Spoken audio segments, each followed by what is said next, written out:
తల్లిబాతు తెలివి. ఒక అడవిలోని నదిలో తల్లిబాతు తన పిల్లలతో కలిసి జీవించేది.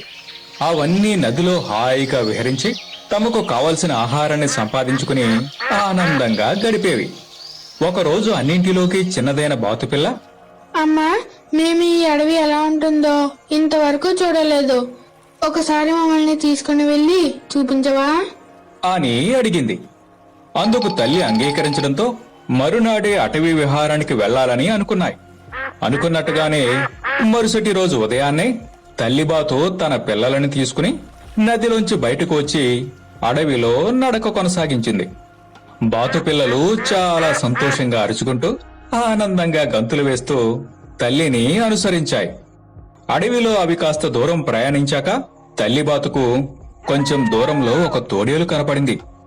వెంటనే అది తన పిల్లలతో, దూరం నుండి తోడేలు ఇటే వస్తుంది, మీరందరూ వెంటనే కనిపిస్తున్న నదిలోకి వెళ్లిపోండి అని చిన్నగా చెప్పింది. తల్లి చెప్పినట్టే బాతుపిల్లలన్నీ నది వైపుగా పరుగు తీశాయి. వెంటనే తల్లిబాతు తెలివిగా ఆలోచించి తన రెక్కలను ఈడ్చుకుంటూ చాలా కష్టంగా నడవడం ప్రారంభించింది. ఒకవైపు పరుగులు పెడుతున్న పిల్లలు, మరోవైపు నడవలేకపోతున్న తల్లిబాతును చూసిన తోడేలు, పిల్లబాతులు పంట కిందకు కూడా చాలవు. ఈ పెద్ద బాతు గాయపడి ఉంది, ఎక్కడికి ఎగరలేదు, పరిగెత్తనూ లేదు. నా నుంచి తప్పించుకుపోవడం అసాధ్యం. దీనిని తిని నా ఆకలి తీర్చుకుంటాను అనుకుని నవ్వుకుంటూ తల్లిబాతు వైపుగా రాసాగింది. ఇదే సమయంలో పిల్లబాతులన్నీ దాదాపుగా నదిలోకి వెళ్లిపోయాయి. అది గమనించిన తల్లిబాతు తోడేలు సమీపంలోకి వచ్చేస్తుండడంతో వెంటనే తన పొడవాటి రెక్కలను సరిచేసుకుని ఒక్క ఉదుటనెగిరి నది మధ్యలోకి వెళ్లి కూర్చుంది. తల్లిని చూసి పిల్లబాతులన్నీ సంతోషంతో గంతులు వేశాయి.